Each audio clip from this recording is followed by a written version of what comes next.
New at 6, a 14-year-old dancer from West Palm Beach would have started school last week, but instead she's recovering after a rare condition that caused her to have a brain bleed earlier this year.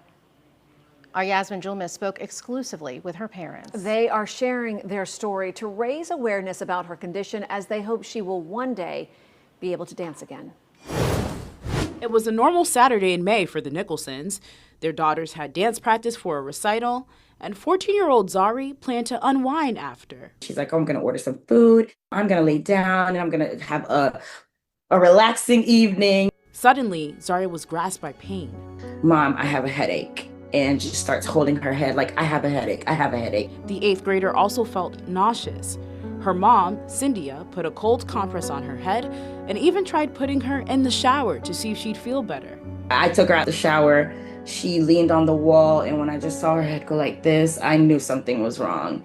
And I was just like, Z, you have to wake up, you have to wake up. And that's when I called 911. Then Cyndia's husband, Zachary, came home. It's just like, what can I do to keep my baby alive? So I was just telling her how much I loved her, and right before her eyes closed, she said to me, Daddy, I love you. And I said, oh my God, I love you too. The paramedics arrived and brought Zari to the ambulance, where she went into cardiac arrest.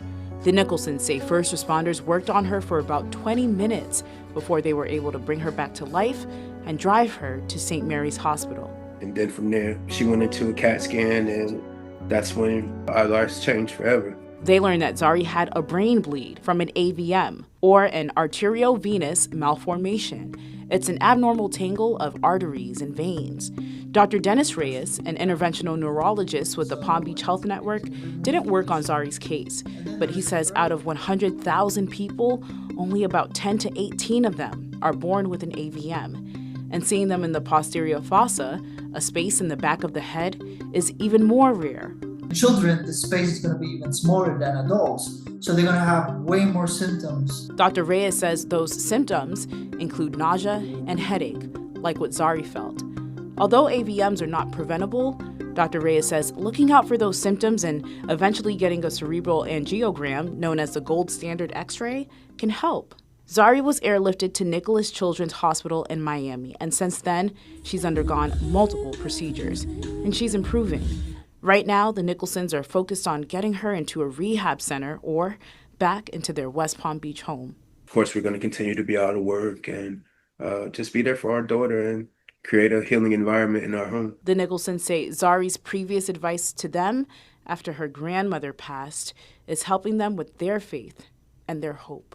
And Zari spoke at the funeral, and one thing she said to us, or to the congregation at that time, was, one thing that I know that's going to get us through this is to pray, pray, pray. And that has just always stuck with me throughout this throughout the situation. Excuse me. We trust and believe in God, and we trust and believe that Zari will be fully healed, and she'll be restored, and she'll dance again. She will.